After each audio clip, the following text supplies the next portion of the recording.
എന്തുകൊണ്ട് നമ്മൾ മൗലിദ് ആഘോഷിക്കുന്നില്ല?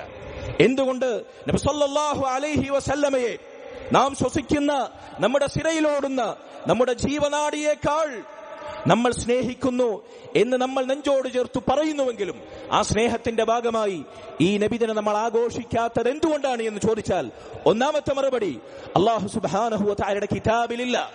അവിടുത്തെ റസൂൽ സല്ലല്ലാഹു അലൈഹി വസല്ലമയുടെ സ്ഥിരപ്പെട്ട സുന്നത്തിൽ ഇതിനൊരു സൂചന കൊണ്ടുപോലും പ്രോത്സാഹനമില്ല. അഇമ്മത്തുകൾക്ക് ഇത് പരിചയമില്ല. രണ്ടാമതായി നമ്മൾ മനസ്സിലാക്കുക, സഹോദരങ്ങളെ, അല്ലാഹുവിന്റെ റസൂൽ സല്ലല്ലാഹു അലൈഹി വസല്ലമക്കും പരിശുദ്ധ ഖുർആനിലെ ആയത്തുകൾക്കും ഈ ആഘോഷത്തെ പരിചയമില്ല എന്ന് നമ്മൾ പറഞ്ഞു. ഇതിനാദ്യം കേട്ട സ്വഹാബത്തിനോ, സ്വഹാബത്തിൽ നിന്ന് ദീൻ പഠിച്ച താബിഈങ്ങൾക്കോ, അവരിൽ നിന്ന് ദീൻ പഠിച്ച താബിഈങ്ങൾക്കോ ഇത് പരിചയമില്ല. എന്തുകൊണ്ട് ഇവരെ നമ്മൾ ആദ്യം പറയുന്നു? അല്ലാഹുവിന്റെ റസൂൽ സല്ലല്ലാഹു അലൈഹി വസല്ലം പറഞ്ഞു, ഖൈറുൻ നാസി ഖർനി സുമ്മല്ലദീന യലൂനഹും സുമ്മല്ലദീന യലൂനഹും. ഏറ്റവും ഉത്തമമായ തലമുറ എന്റെ തലമുറ എന്ന് പറഞ്ഞാൽ സ്വഹാബത്ത്, അവരുടെ തലമുറ. ആ സ്വഹാബത്ത് അവരാണ് മാനവരാശിയിൽ ഏറ്റവും ഉത്തമർ, ഏറ്റവും നന്നായി അല്ലാഹുവിന്റെ റസൂലിനെ സ്നേഹിച്ചവർ, അവിടുത്തെ പിൻപറ്റിയവർ, ആ സ്നേഹം ഏറ്റവും മനോഹരമായി പ്രകടിപ്പിച്ചവർ ആ റസൂലിന്റെ സ്വഹാബത്താണ്. ശേഷം സുമ്മല്ലദീന യലൂനഹും, അവരുടെ പാഠശാലയിൽ നിന്ന് ദീൻ പഠിച്ച, അവരെ അനുഗമിച്ച അവരുടെ ശിഷ്യന്മാരായ താബിഈകൾ, പിന്നെ അവരാണ് സുമ്മല്ലദീന യലൂനഹും. പിന്നീട് ആ സ്വഹാബത്തിൽ നിന്ന് ദീൻ പഠിച്ച താബിഈങ്ങളിൽ നിന്ന് ദീൻ പഠിച്ച താബിഈങ്ങൾ, ഇവരാണ് മാനവരാശിയിൽ ഏറ്റവും ഉത്തമർ. ഈ ദീനൻ മനോഹരമായി മനസ്സിലാക്കിയവർ, കൃത്യമായി നെഞ്ചേറ്റിയവർ, വ്യക്തമായി നടപ്പിലാക്കിയവർ, നമുക്ക് കറയില്ലാതെ കലർപ്പില്ലാതെ പകർന്നു തന്നവർ. അവർക്കിത് പരിചയമുണ്ടോ? മഹാനായ ഖാദി യമനിലെ ഖാദിയായിരുന്ന അൽ-ഇമാമു ശൗകാനി റഹിമഹുല്ലാ അദ്ദേഹം പറയാണ്, അജ്മഅൽ മുസ്ലിമൂന അന്നഹു ലം യൂജദ് ഫീ അസ്രി ഖൈറിൽ ഖുറൂൻ. മുസ്ലിമീങ്ങൾക്കിടയിൽ ഇജ്മാ ഉണ്ട്, ഏകാഭിപ്രായമുണ്ട്. അല്ലാഹുവിന്റെ റസൂൽ ഉത്തമരെന്ന് വിശേഷിപ്പിച്ച ഉത്തമ തലമുറകളിൽ, സഹാബത്തിൽ, താബിഈങ്ങളിൽ, താബിഈങ്ങളിൽ ഇങ്ങനെയൊരു നബിദിനാഘോഷം, ഈ മൗലിദാഘോഷം അത് കാണാൻ സാധിക്കുകയില്ല. അത് ദൃശ്യമല്ല, അത് പ്രകടമല്ല, അതിന്റെ ഒരു ലാഞ്ചന പോലുമില്ല എന്നത് മുസ്ലിമീങ്ങൾക്കിടയിൽ അഭിപ്രായ വ്യത്യാസമില്ലാത്ത കാര്യമാണ്. അതുകൊണ്ട് സ്വഹാബത്തിന് ഇത് പരിചയമില്ല, താബിഈങ്ങൾക്ക് ഇത് പരിചയമില്ല, താബിഈങ്ങൾക്ക് ഇത് പരിചയമില്ല. പണ്ഡിതന്മാർ പറയുന്നു, ഫഹനീഅൻ ലിമൻ തബിഅ അഹ്ലു ഹാദിൽ ഖുറൂൻ, ഫഹനീഅൻ ലിമൻ തബിഅ അഹ്ല ഹാദിഹിൽ ഖുറൂൻ ഫതറക അൽ ഇഹ്തിഫാല കമാ തറകൂഹു. അതുകൊണ്ട് അല്ലാഹുവിന്റെ റസൂലിന്റെ തിരുനാവിലൂടെ ഉത്തമരെന്ന് വിശേഷിപ്പിച്ച ഈ 3 തലമുറകളെ അനുഗമിക്കുന്ന, നബിദിനാഘോഷം ആഘോഷിക്കാത്ത, നബിദിനാഘോഷം എന്ന അനാചാരത്തെ ഒഴിവാക്കിയവർക്ക് മംഗളം, അവർക്ക് സ്വാഗതം, ശരിയായ ഇസ്ലാമിന്റെ നേരായ പാതയിലേക്ക് അവർക്ക് അഭിവാദ്യങ്ങൾ എന്ന് മുൻഗാമികൾ പറഞ്ഞതുപോലെ ആ മാർഗത്തിലാണ് നമ്മളുള്ളത്. അല്ലാഹുവിന്റെ റസൂലിനെ ഏറ്റവും അധികം സ്നേഹിച്ച, അത് ഏറ്റവും മനോഹരമായി പ്രകടിപ്പിച്ച, അത് വരും തലമുറകൾക്ക് കലർപ്പില്ലാതെ കറയില്ലാതെ പകർന്നു നൽകിയ ആ സ്വഹാബത്തിന്റെയും താബിഈങ്ങളുടെയും താബിഈങ്ങളുടെയും മാർഗത്തെയാണ് നാം അനുഗമിക്കുന്നത്. അത് നബിദിനാഘോഷം ആചരിക്കുന്ന മാർഗമല്ല, നബിദിനാഘോഷം ആചരിക്കാത്ത, അതിനെ ഒഴിവാക്കുന്ന മാർഗമാണ്. ആ മാർഗത്തിലാണ് നബിദിനാഘോഷം കൊണ്ടാടാത്തവരുള്ളത്. ഇതാണ് രണ്ടാമത്തെ അടിസ്ഥാനം. ഇത് സ്വഹാബത്തിനോ താബിഈങ്ങൾക്കോ ഉത്തമരെന്ന് വിശേഷിപ്പിച്ച ഉത്തമ തലമുറകൾക്കോ പരിചയമില്ല, കിതാബിലും സുന്നത്തിലും പരിചയമില്ല എന്നതുപോലെ തന്നെ. മൂന്നാമതായി സഹോദരങ്ങളെ, ഇനി ഇതിനാചരിക്കുന്നവർ, ഞാൻ പറഞ്ഞുവല്ലോ, ഇതാഘോഷിക്കാതെ ഇത് ദുരാചാരമായി ബിദ്അത്തായി കണ്ട് അതിനോട് കാതകാതം അകലം പാലിക്കുന്നവർ, അവർ നബിയോട് സ്നേഹമില്ലാത്തവരല്ല, നബിയെ മറ്റാരെക്കാളും സ്വന്തത്തെക്കാളും സ്നേഹിക്കുന്നവരാണ്. ആ നബിയെ സ്വന്തത്തെക്കാളേറെ സ്നേഹിച്ച അവരെക്കാൾ ഇലാ യൗമിൽ ഖിയാമ, ഖിയാമത്ത് നാൾ വരെ ഇനി ഒരാളും അവർക്ക് പകരമായി സ്നേഹിക്കാൻ സമാനതകളില്ലാതെ നബിയെ സ്നേഹിച്ച സ്വഹാബത്താണ് അവരുടെ മാതൃക. അവർക്ക് ശേഷം വന്ന താബിഈങ്ങളും താബിഈങ്ങളുമാണ് ഈ ആഘോഷം ഒഴിവാക്കാനുള്ള അവരുടെ മാതൃക. എന്നാൽ ഇതാഘോഷിക്കുന്നവരുടെ മാതൃകയാരാണ്? ഇതാഘോഷിക്കുന്നവരുടെ സാദൃശ്യം ആരോടാണ്? ചരിത്രകാരന്മാരും മുൻഗാമികളായ ഫുഖഹാക്കളും പണ്ഡിതന്മാരും അഇമ്മത്തുകളും രേഖപ്പെടുത്തിയതായി കാണാം. ഇതാദ്യമായി നടപ്പിലാക്കിയത് ഈജിപ്ത് കേന്ദ്രീകരിച്ച്, ഈജിപ്തിന്റെ തലസ്ഥാന നഗരിയായ കൈറോയിൽ ഹിജറ 400-കളിൽ ഈ 3 നൂറ്റാണ്ടുകൾക്ക് ശേഷം ഷിയാക്കളിൽപ്പെട്ട സഹാബത്തിനെ തെറിവിളിക്കുന്ന, അവർക്കെതിരെ ശാപപ്രാർത്ഥന ചെയ്യുന്ന, അവരെ കാഫിർ എന്ന അബൂബക്കറിനെയും ഉമറിനെയും ഉസ്മാനെയും റളിയല്ലാഹു അൻഹും ഉമ്മഹാത്തുൽ മുഅ്മിനീനെയും നമ്മുടെ ഉമ്മയായ ആയിഷ ബീവിയെ വരെ വ്യഭിചാരോപണം നടത്തുന്ന ഷിയാക്കളിലെ കടുത്ത വിഭാഗത്തിൽപ്പെട്ട റാഫിദുകളിൽപ്പെട്ട ഉബൈദിയാക്കൾ, ബാത്തിനിയാക്കൾ, അല്ല ഖവാരിജുകൾ എന്നൊക്കെ വിശേഷിപ്പിക്കപ്പെട്ട മുസ്ലിമീങ്ങളെ പച്ചയായി തക്ഫീർ നടത്തി കാഫിറാക്കി അവരെ പച്ചക്ക് കൊല്ലുന്ന, മുസ്ലിമീങ്ങളെ കാഫിറുകളായി മുദ്രകുത്തുന്ന തോന്നിവാസികളായ തെമ്മാടികളായ, ഒരു വേള അല്ലാഹു സുബ്ഹാനഹു വ തആലയുടെ ഏകത്വത്തെ പോലും അവന്റെ അസ്തിത്വത്തെ പോലും ചോദ്യം ചെയ്യുന്ന നിരീശ്വര നിർമ്മതവാദങ്ങൾ പേറുന്ന ഏറ്റവും നീചരായ വൃത്തികെട്ട വർഗം, അവരിലൊരു ഖലീഫയാണ് ആദ്യമായി ഇത് സ്ഥാപിച്ചത്. ഇത് ചരിത്രകാരന്മാർ മുൻഗാമികളുടനീളം രേഖപ്പെടുത്തുന്നുണ്ട്. ഒരു ഉദാഹരണം മാത്രം ഞാൻ കേൾപ്പിക്കാം. മിസ്രിലെ മുഫ്തിയായിരുന്ന, ഈജിപ്തിലെ മുഫ്തിയായിരുന്ന അൽ മുത്തീഇ അൽ ഹനഫി, ഹനഫി മദ്ഹബ് പിൻപറ്റിയിരുന്ന അൽ മുത്തീഇ എന്ന് പറയുന്ന പണ്ഡിതൻ, അദ്ദേഹത്തിന്റെ അഹ്സറുൽ കലാം എന്ന ഗ്രന്ഥത്തിൽ അദ്ദേഹം രേഖപ്പെടുത്തുന്നു, ഇന്ന അവ്വല മൻ അഹ്ദസഹ ബിൽ ഖാഹിറ അൽ ഖുലഫാഉൽ ഫാത്തിമിയൂൻ, ഷിയാക്കളിലെ കടുത്ത വർഗമായ റാഫിദുകൾപ്പെട്ട ഫാത്തിമിയാക്കളിലെ ഖലീഫമാരാണ് ഹിജ്റ 400കളിൽ കൈറോ കേന്ദ്രീകരിച്ച് ഇത് നടപ്പിലാക്കിയത്.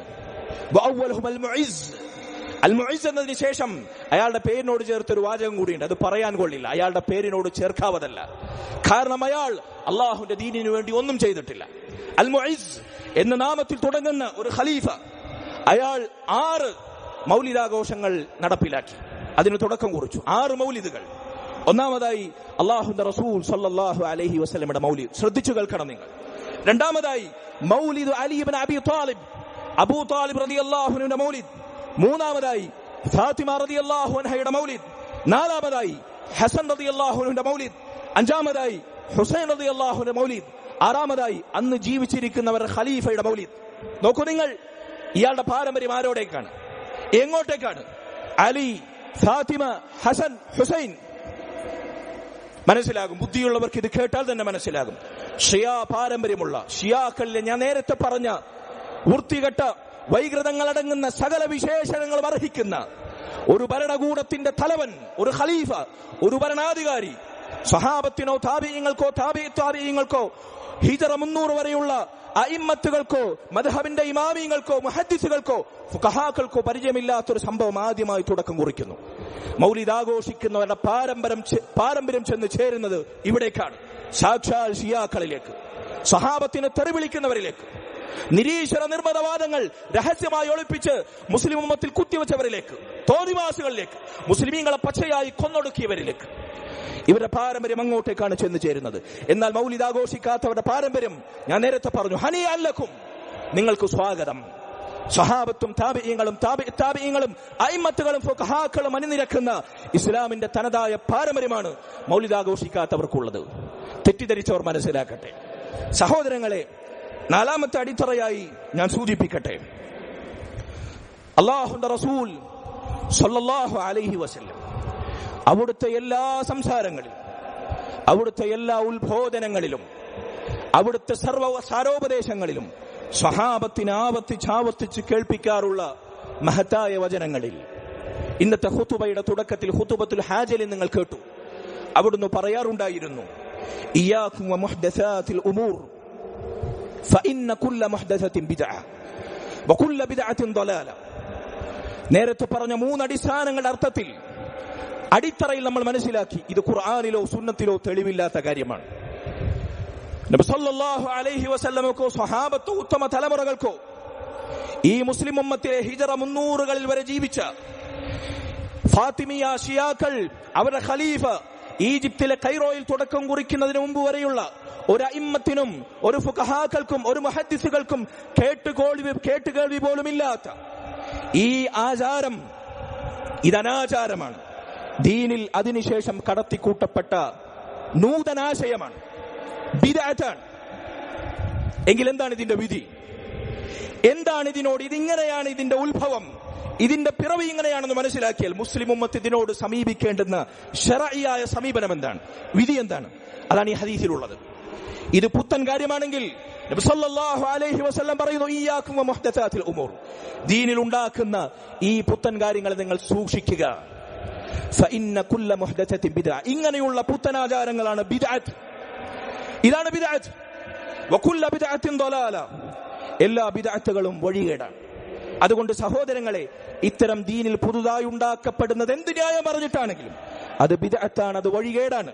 നബി സല്ലല്ലാഹു അലൈഹി വസല്ലം പറയുന്നു, അതാചാരമല്ല, അതനാചാരമാണ്, അത് വഴികേടാണ്. ഒന്ന്.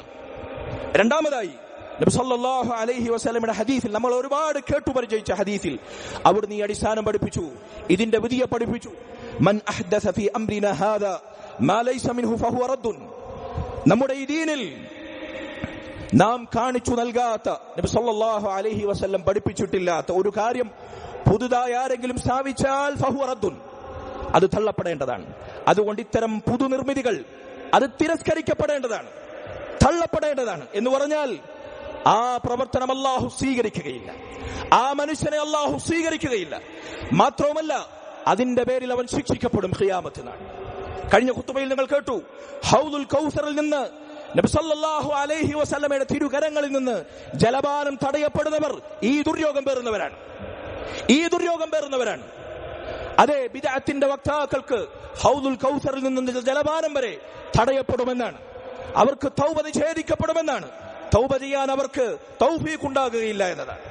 അതുകൊണ്ട് സഹോദരങ്ങളെ, ഇത് തള്ളപ്പെടുന്നതാണ്, ഇത് തിരസ്കരിക്കപ്പെടുന്നതാണ്, ഇതിന്റെ പേരിൽ അവർ ശിക്ഷിക്കപ്പെടുന്നതാണ്. ആരെങ്കിലും പുതുതായി ഉണ്ടാക്കിയവർ മാത്രമല്ല, പുതുതായി ഉണ്ടാക്കിയതിനെ, പ്രചരിച്ചതിനെ, ആരെങ്കിലും ചെയ്തതിനെ ഏറ്റുപിടിച്ചാലും അവന്റെ വിധി ഇത് തന്നെയാണ്.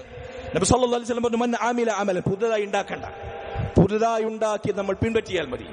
ആരെങ്കിലും ചെയ്തത്, മൗലവിമാര് പറഞ്ഞു, പുരോഹിതന്മാർ പറഞ്ഞു, കാക്കകാരണവന്മാരായി ചെയ്തുകൂട്ടി നമ്മുടെ നാട്ടിൽ വ്യാപകമായി പ്രചാരം കൊണ്ടു, അതുകൊണ്ട് നമ്മൾ എന്തിനാണ് ഇന്ന് വിട്ടു നിൽക്കുന്നത്, നമ്മൾ എന്തിനാണ് ഭിന്നിപ്പുണ്ടാക്കുന്നത്, നമ്മൾ എന്തിനാണ് പ്രശ്നമുണ്ടാക്കുന്നത്, അവർ ചെയ്ത് നമ്മൾ ചെയ്യുന്നല്ലേ ഉള്ളൂ, നമ്മളായിട്ടുണ്ടാക്കിയതല്ലോ എന്ന് ചിലർ ന്യായം പറയും. അങ്ങനെയാണെങ്കിലും ശരി, മൻ ആമില അമലൻ നബി സല്ലല്ലാഹു അലൈഹി വസല്ലം പഠിപ്പിക്കാത്തതാണോ ആര് ചെയ്ത് നടപ്പിലാക്കിയാലും ശരി, നീ ചെയ്താൽ ഫഹുവ റദ്ദുൻ, നിന്റെ പ്രവർത്തനം തട്ടും, നിന്റെ അമൽ അല്ലാഹു സ്വീകാര്യോഗ്യമാക്കുകയില്ല, നിന്നെ അല്ലാഹു അവഗണിക്കും, നിന്നെ ശിക്ഷിക്കും. അതുകൊണ്ട് സഹോദരങ്ങളെ, ഇത്തരം ബിദ്അത്തുകൾ ചെയ്താൽ അത് സ്വീകരിക്കുകയില്ല. എത്ര പൈസ മുടക്കി, എത്ര ഇഖ്ലാസോടുകൂടി നിങ്ങൾ പ്രവർത്തിച്ചാലും ഇത് അസ്വീകാര്യമാണ്, ഇത് നിഷ്ഫലമാണ്. അതിന്റെ പേരിൽ അല്ലാഹു നമ്മെ തിരസ്കരിക്കുമെന്ന് മാത്രമല്ല, നമ്മെ ശിക്ഷിക്കും. ഇതാണ് രണ്ടാമത്തെ വിധി. മൂന്നാമതായി മനസ്സിലാക്കുക, ഇങ്ങനെയുള്ള ബിദ്അത്തുകൾ അത് വഴികേടാണ്, ദുരാചാരമാണ് എന്ന് നമ്മൾ പറഞ്ഞു.